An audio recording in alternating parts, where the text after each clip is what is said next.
I wanted to bring in one of our analysts here at the ACLJ, retired Colonel Wes Smith, to speak to this just absurd report in The Atlantic. It used to be a magazine you could at least trust for being kind of fair and down the middle when it came to kind of foreign policy and big issues. But, interestingly enough, this same magazine, The Atlantic, had a little trouble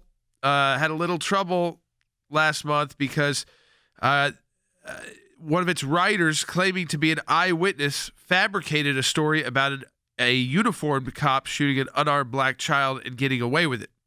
So that's The Atlantic. They've got reporters who just flat out lie about being witnesses to things, and then they put out things like this, which have only anonymous sources in it. And what we said was, this idea that this president has a disdain for the military, well, it really doesn't add up in the actions he's taken or in the funding he's provided to the U.S. military. So I want to bring in Wes Smith now because, Wes, one of your positions in the military as a chaplain was to serve at a joint air base, Andrews, when those American soldiers returned home whose lives were lost on the battlefield. Do you see any merit in calling this president someone who has a disdain for service members? Absolutely not. And I spent some of my time at Andrews. Most of the casualties came into Dover Air Force Base. But yeah, I read this article and it was amusing, but not in a good way. As you mentioned, all of the sources are anonymous. Even the four-star general that the writer claims as a source would not identify himself if he actually exists. It's basically a slam on the President of the United States, fed by a fantasy that's rooted, as we all know, in Trump derangement syndrome, which is an illogical and contempt-filled hatred of Donald Trump that feeds in an echo chamber of the left and their allies in the media. And you mentioned the casualties and the president coming there. You're right. I did work there for 3 years.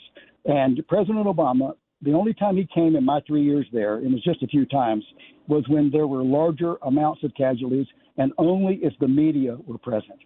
On the other hand, Donald Trump has traveled to Dover when casualties come in, sometimes when there's been only one or two casualties, and sometimes even in the middle of the night. And, the morale in the military is the highest it's been in a long time. At the end of President Obama's 8 years, it was the lowest it had been since the presidency of Jimmy Carter.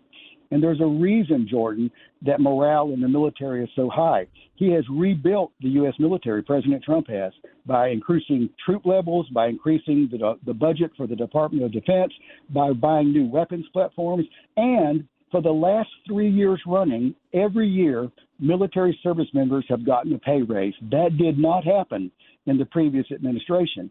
And so, the article is false on so many facts.